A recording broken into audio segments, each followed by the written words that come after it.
Hello friends, ನಾವು ಇವತ್ತು ವಾರ್ಧಕ ಷಟ್ಪದಿಯನ್ನು ಹಾಕೋದನ್ನು ನೋಡೋಣ. ಅದು ಯಾವ ಪದ್ಯಕ್ಕೆ ಅಂತಂದರೆ 9ನೇ ತರಗತಿಯಲ್ಲಿ 7ನೇ ಪದ್ಯ ಆದಂತಹ ನಿನ್ನ ಮುತ್ತಿನ ಸತ್ತಿಗೆಯನ್ನಿತ್ತು ಸಲಹು ಅನ್ನೋ ಪದ್ಯಕ್ಕೆ ನಾವು ಇವತ್ತು ಪ್ರಸ್ತಾರ ಹಾಕಿ ಗಣವನ್ನು ವಿಂಗಡಣೆ ಮಾಡೋಣ. ಸೊ ನಾವು ಯಾವಾಗಲೂ ಪ್ರಸ್ತಾರ ಹಾಕಿ ಗಣ ವಿಂಗಡಣೆ ಮಾಡೋಕ್ಕಿಂತ ಮುಂಚೆ ನಾನು 6 ಪಾಯಿಂಟ್ಸ್ಗಳನ್ನು ನೆನಪಲ್ಲಿಟ್ಕೊಳ್ಳಿ ಅಂತ ಹೇಳಿದ್ದೆ. ಅವು ಯಾವಪ್ಪ ಅಂತಂದರೆ, ಒಂದನೇದು ಬಂದು ಒತ್ತಕ್ಷರದ ಹಿಂದಿನ ಅಕ್ಷರಕ್ಕೆ ಗುರುವನ್ನು ಹಾಕಬೇಕು. ಎರಡನೇ ಪಾಯಿಂಟ್ ಬಂದು ದೀರ್ಘಾಕ್ಷರಗಳಿಗೆ ನಾವು ಗುರುವನ್ನು ಹಾಕಬೇಕು. ಮೂರನೇದು ಬಂದು ಅನುಸ್ವಾರ ವಿಸರ್ಗ ಅಂತಂದರೆ ಅಹ ಏನು ಬರ್ತಾವಲ್ಲ, ಸೊ ಆ ಅಕ್ಷರಗಳಿಗೆ ಏನು ಮಾಡಬೇಕು, ನಾವು ಗುರುವನ್ನು ಹಾಕಬೇಕು.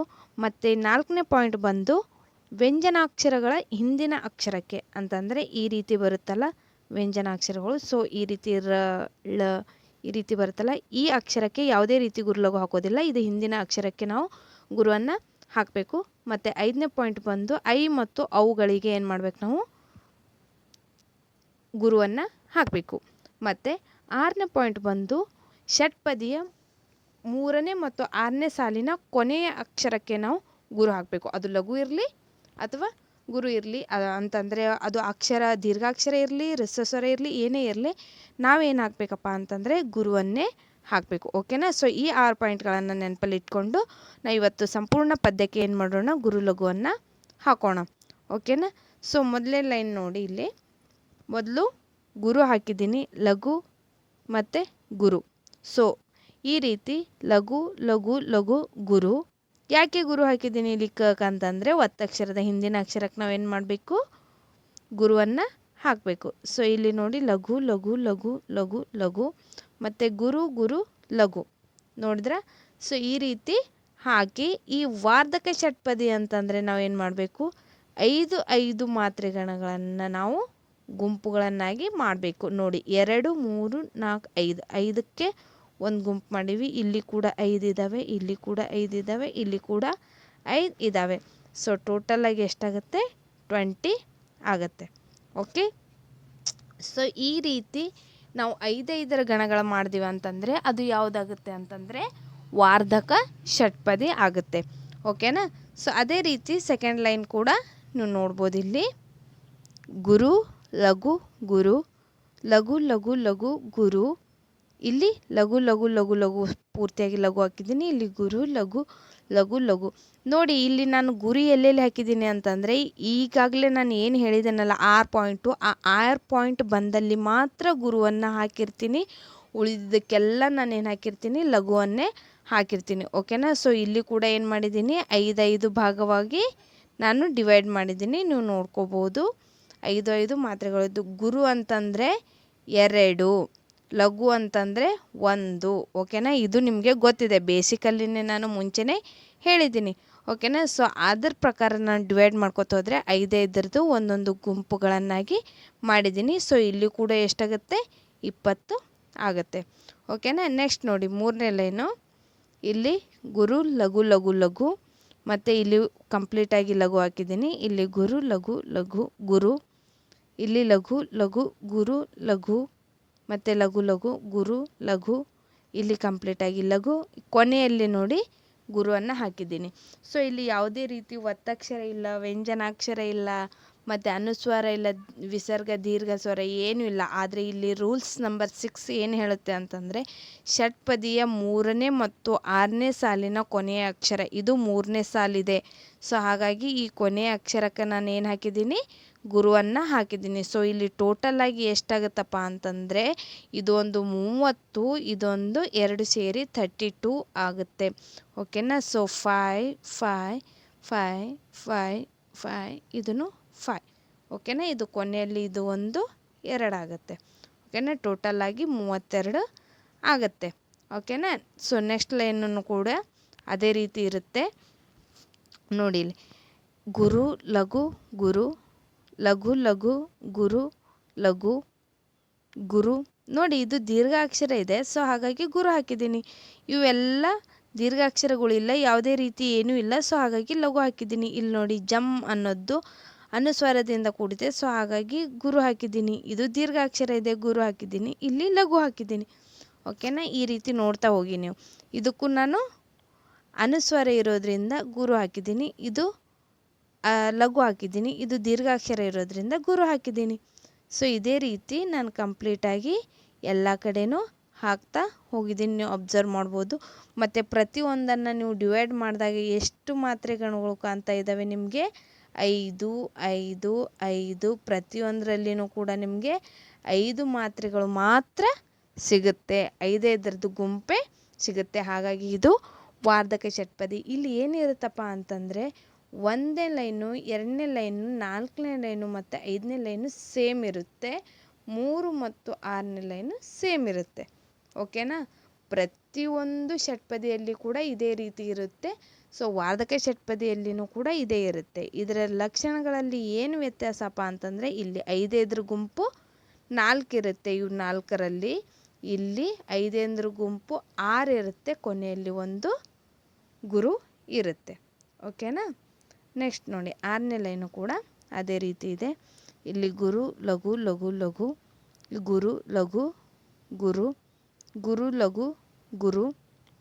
ನೀವು ನೋಡ್ಬೋದು, ಕೆಲವೊಮ್ಮೆ ಗುಂಪು ಮಾಡಿದಾಗ ಏನಾಗಿರುತ್ತೆ ಅಂತಂದರೆ, ಇದ್ರದ್ದು ಇಲ್ಲಿ ಹಿಂದ್ಗಡೆನೇ ನಾನು ಅಂತಂದರೆ, ಇಲ್ಲಿ ನೋಡಿ ಪಕ್ಕೆ ಒತ್ತಕ್ಷರ ಇದೆ.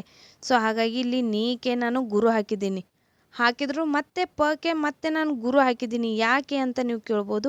ಪ ಅಂಬೋದು ಮತ್ತೆ ಅನುಸ್ವಾರದಿಂದ ಕೂಡಿದೆ, ಪಮ್ ಅಂತ ಇದೆ ನೋಡಿ. ಇದು ಒತ್ತಕ್ಷರ ಇದ್ದಿದ್ದು ಹಿಂದಿಂದಕ್ಕೆ ಗುರು ಹಾಕಿದೆ, ಆದರೆ ಇದು ಪಮ್ ಅಂತ ಇದ್ದಿದ್ದಕ್ಕಾಗಿ ಇದಕ್ಕೂ ಕೂಡ ಗುರು ಬರುತ್ತೆ. ಸೊ ಹಾಗಾಗಿ 2 ಅಕ್ಷರಕ್ಕೆ ನಾವು ಇಲ್ಲಿ ಗುರುವನ್ನು ಹಾಕಬೇಕಾಗತ್ತೆ. ಆವಾಗ ಮಾತ್ರ ನಮ್ಮದು ಮಾತ್ರಗಣ ಕರೆಕ್ಟಾಗಿ ಬರುತ್ತೆ. ಓಕೆನಾ? ಸೊ ಇಲ್ಲಿ ನೋಡಿ, ಇಲ್ಲಿ ನೋಡಿ, ಇಲ್ಲಿ ಇಲ್ಲಿ. ಓಕೆನಾ? ಸೊ ಇದೇ ರೀತಿ 5 ಗುಂಪುಗಳನ್ನಾಗಿ ನಾವು ಮಾಡ್ತಾ ಹೋದಾಗ ವಾರ್ಧಕ ಷಟ್ಪದಿ ಕಂಪ್ಲೀಟ್ ಆಗುತ್ತೆ. ಸೊ ಇಲ್ಲಿಗೆ ನಮ್ಮದು ಫಸ್ಟ್ ಪ್ಯಾರಾಗ್ರಾಫು ಕಂಪ್ಲೀಟ್ ಆಯಿತು. ಸೊ ಅದೇ ರೀತಿ ಸೆಕೆಂಡ್ ಪ್ಯಾರಾಗ್ರಾಫ್ ಕೂಡ ಇಲ್ಲಿ ಹಾಕಿದ್ದೀನಿ, ನೋಡ್ಬೋದು ನೀವು. ನೋಡಿ, ಗುರು ಲಘು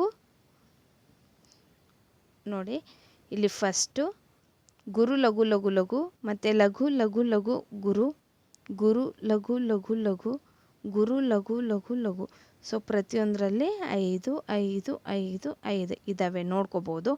ಇಲ್ಲಿ ಕೂಡ ಗುರು ಲಘು ಲಘು ಲಘು, ಗುರು ಗುರು ಲಘು, ಗುರು ಲಘು ಲಘು ಲಘು, ಲಘು ಲಘು ಗುರು ಮತ್ತು ಲಘು.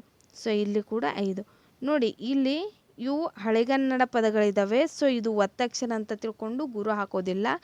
ಸೊ ಇದಕ್ಕೆ ನಾವು ಲಘುವನ್ನೇ ಹಾಕಬೇಕು. ಓಕೆನಾ? ಮತ್ತು ಇನ್ನೊಂದು, ಈ ರೀತಿ ಒತ್ತಕ್ಷರ ರು ಅಂತ ಬರ್ದಿವಂತ ತಿಳ್ಕೊಳ್ಳಿ. ನಾವು ರು ಅಂತ ಬರೆದಾಗ ಇದು ಒತ್ತಕ್ಷರ ಆಗೋದಿಲ್ಲ. ಓಕೆನಾ? ಸೊ ಇದಕ್ಕೆ ನಾವು ಲಘುನೇ ಹಾಕಬೇಕು. ಇದ್ರ ಹಿಂದಿನ ಅಕ್ಷರಕ್ಕೂ ನಾವು ಲಘುನೇ ಹಾಕಬೇಕು. ಯಾಕಂತಂದರೆ ಇದು ಅನ್ನೋದು, ಈ ರು ಅನ್ನೋದು ವ ಪ್ಲಸ್ ರು ಇಂದ ಕೂಡಿದೆ. ಸೊ ಹಾಗಾಗಿ ಇದಕ್ಕೆ ನಾವು ಲಘುವನ್ನೇ ಹಾಕಬೇಕು. ಇದು ಒತ್ತಕ್ಷರ ಅಂತ ನಾವು ಕನ್ಸಿಡರ್ ಮಾಡಬಾರ್ದು. ಓಕೆನಾ? ನೆನಪಲ್ಲಿ ಇಟ್ಕೊಳ್ಳಿ. ನೆಕ್ಸ್ಟ್ ನೋಡಿ,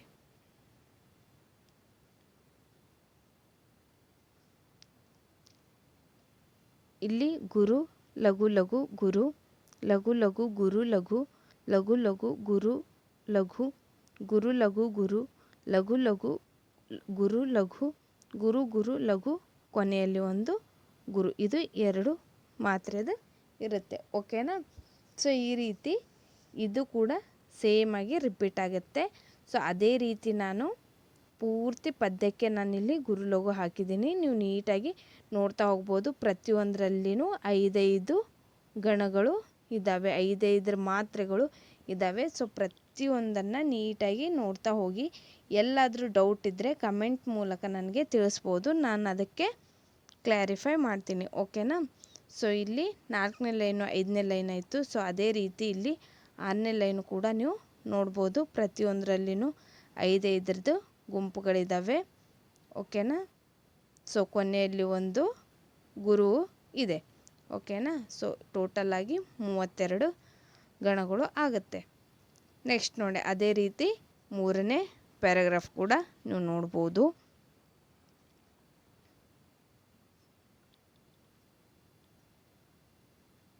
ಕಂಪ್ಲೀಟಾಗಿ ನೋಡ್ತಾ ಹೋಗಿ. ನೀವು ಇದನ್ನು ವಿಡಿಯೋನ ಸ್ಟಾಪ್ ಮಾಡಿಕೊಂಡು ನೀವು ನಿಮ್ಮ ಪದ್ಯಕ್ಕೆ ಹಾಕ್ಬೋದು, ಅಥವಾ ನೀವು ಹಾಕಿ ಇದರಲ್ಲಿ ನೋಡಿಕೊಂಡು ಕ್ರಾಸ್ ಚೆಕಿಂಗನ್ನು ಮಾಡ್ಕೋಬೋದು. ಓಕೆನಾ? ಸೊ ಇಲ್ಲಿ ಎಲ್ಲಾದರೂ ನಿಮಗೆ ಡೌಟ್ ಇದ್ದರೆ ಅಥವಾ ಏನಾದರೂ ಮಿಸ್ಟೇಕ್ ಅನಿಸಿದರೆ ನನಗೆ ಕಮೆಂಟ್ ಮೂಲಕ ತಿಳಿಸಿ. ಓಕೆನಾ. ನೆಕ್ಸ್ಟ್ 4ನೇ ಪ್ಯಾರಾಗ್ರಾಫ್ ಕೂಡ ನೋಡ್ತಾ ಹೋಗಿ. ಇದೇ ರೀತಿ ನಾನು ಫುಲ್ ಕಂಪ್ಲೀಟ್ ಪದ್ಯಕ್ಕೆ ಪ್ರಸ್ತಾರ ಹಾಕಿ ಗಣ ವಿಂಗಡಣೆಯನ್ನು ಮಾಡಿದ್ದೀನಿ. ಓಕೆನಾ. ಇದರಲ್ಲಿ ಎಕ್ಸಾಮಲ್ಲಿ ನಿಮಗೆ ಯಾವ ಪ್ಯಾರಾಗ್ರಾಫ್ ಕೇಳಿದ್ರೂ ಕೂಡ ನೀವು ಅದಕ್ಕೆ ಹಾಕೋ ಥರ ಇರಬೇಕು. ಪ್ರಸ್ತಾರ ಹಾಕಿ ಗಣ ವಿಂಗಡಣೆ ಮಾಡೋಕ್ಕೆ ರೆಡಿಯಾಗಿರಬೇಕು. ಓಕೆನಾ. ಸೊ ಅದಕ್ಕಾಗಿ ನಾನು ಇಲ್ಲಿ ಕಂಪ್ಲೀಟ್ ಪದ್ಯಕ್ಕೆ ಪ್ರಸ್ತಾರ ಹಾಕಿ ಗಣ ವಿಂಗಡಣೆ ಮಾಡಿದ್ದೀನಿ. ಓಕೆನಾ. ನೋಡ್ತಾ ಹೋಗಿ. ಇದು 6th ಪ್ಯಾರಾಗ್ರಾಫು. ನೆಕ್ಸ್ಟ್ ಬಂದು 7th ಪ್ಯಾರಾಗ್ರಾಫು. ಇಲ್ಲಿ ಕೂಡ ಕಂಪ್ಲೀಟಾಗಿ ಹಾಕಿದ್ದೀನಿ. ಅದೇ ರೀತಿ 8th ಪ್ಯಾರಾಗ್ರಾಫ್ ಕೂಡ ಹಾಕಿದ್ದೀನಿ. ಓಕೆನಾ. ಸೊ ಇಲ್ಲಿಗೆ ನಮ್ಮದು ಕಂಪ್ಲೀಟಾಗಿ ಈ ಪದ್ಯದ ಪ್ರಸ್ತಾರ ಹಾಕಿ ಗಣ ವಿಂಗಡಣೆ ಮಾಡೋದು ಮುಗೀತು. ಸೊ ಇದರಲ್ಲಿ ಯಾವ ಪ್ಯಾರಾಗ್ರಾಫ್ ಬಂದರೂ ಕೂಡ ನೀವು ಎಕ್ಸಾಮಲ್ಲಿ ಈಸಿಯಾಗಿ ಸಾಲ್ವ್ ಮಾಡ್ಬೋದು. ಓಕೆನಾ.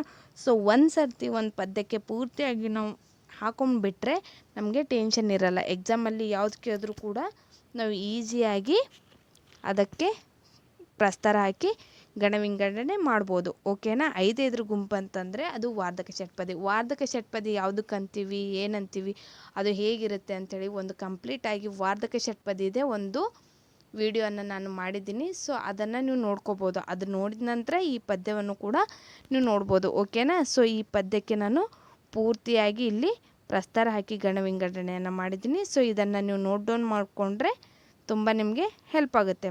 ಓಕೆನಾ.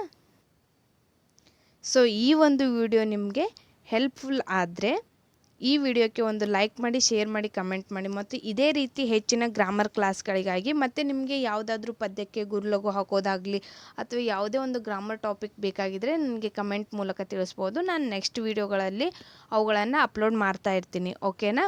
ಸೊ ಈ ವಿಡಿಯೋ ನಿಮಗೆ ಇಷ್ಟ ಆದರೆ ಲೈಕ್ ಮಾಡಿ, ಶೇರ್ ಮಾಡಿ, ಕಮೆಂಟ್ ಮಾಡಿ. ಮತ್ತು ಹೆಚ್ಚಿನ ಗ್ರಾಮರ್ ಕ್ಲಾಸ್ಗಳಿಗಾಗಿ ಈ ಚಾನಲ್ಗೆ ಸಬ್ಸ್ಕ್ರೈಬ್ ಮಾಡಿ.